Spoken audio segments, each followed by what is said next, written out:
I know a lady who had a husband who could not stop having affairs with other women.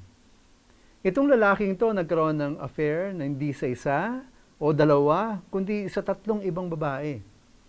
At yun lang yung alam niya, and he had children in all of those extramarital relationships.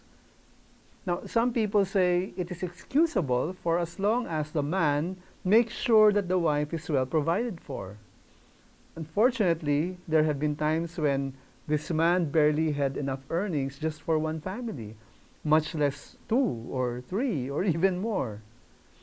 When we watch a teleserye with this kind of plot, we already know how things will develop and how it will end.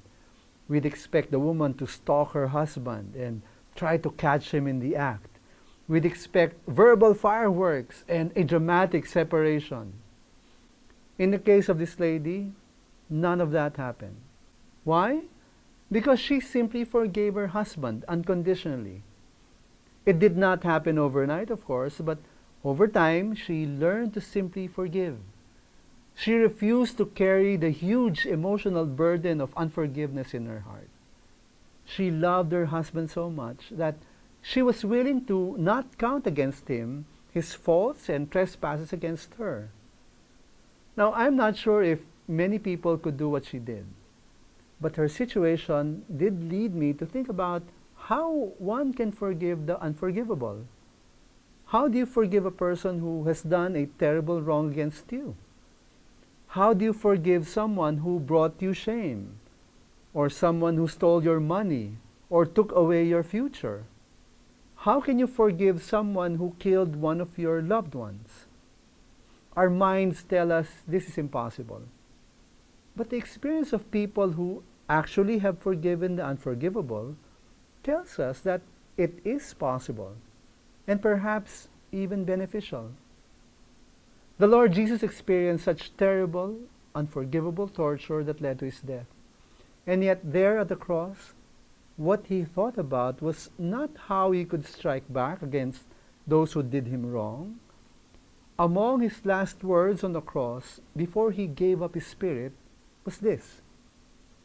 And Jesus said, "Father, forgive them, for they know not what they do."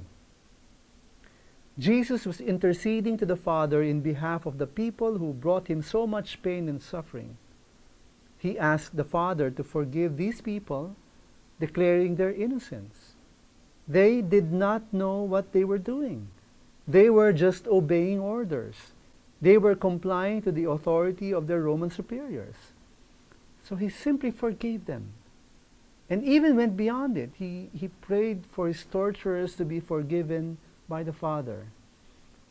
So if we imagine unforgiveness to be the refusal to let go of emotional burdens, the way of Jesus is immediate release from that burden. You're set free from the hate and the desire to get even. You are free to love, even the unlovable. If you've happened to suffer an unforgivable offense by a person you cannot imagine forgiving, I humbly suggest, look at the example of Jesus. Just forgive. Remember that at some points in your life, you also needed to be forgiven. With the help of God and by His grace, simply abandon the offense and experience the freedom and the peace that only God can give.